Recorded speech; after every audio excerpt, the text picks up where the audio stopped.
ouais, les antidépresseurs, ça fait grossir. Alors tu risques d'être surpris parce que ce pseudomythe a une explication assez inattendue. Cette prise de poids, elle vient de la structure même de la molécule utilisée dans l'antidépresseur. Je te présente notre antidépresseur A. Cette molécule est la molécule qu'on prescrit le plus en France quand on veut traiter un burn-out, une dépression, une anxiété généralisée, par exemple. Et je te présente un deuxième antidépresseur, la molécule B, les tricycliques. Tu vois rapidement que sur ces molécules, il y a des protubérances qui sont un petit peu différentes. Et si tu as joué au jeu en bois avec le carré et le rond quand tu étais enfant, tu vas vite comprendre le principe. Si la molécule A que tu observes avec une protubérance en triangle rencontre un récepteur qui peut accueillir ce rectangle, elle s'associe avec ce récepteur et elle envoie une information qui est cohérente. Dans notre cas, la molécule elle affecte uniquement la régulation de sérotonine et ou de noradrénaline, des neurotransmetteurs qui sont en lien avec les troubles de l'humeur, donc la dépression, l'anxiété généralisée, t'as compris. Mais regarde la molécule B, on dirait qu'elle a beaucoup de protubérances un petit peu différentes. Il pourrait s'associer avec le récepteur que tu vois arriver là.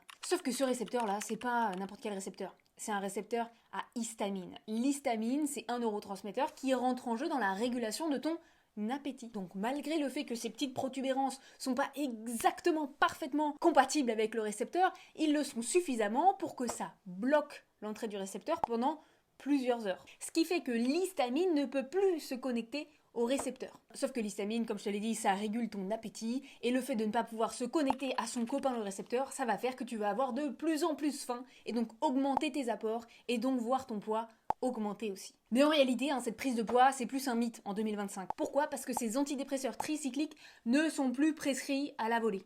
On a trouvé d'autres molécules qui sont plus sélectives et qui vont se concentrer uniquement sur la sérotonine et la noradrénaline, comme la molécule A, qui nous permettra alors de limiter les effets indésirables, notamment de prise de poids.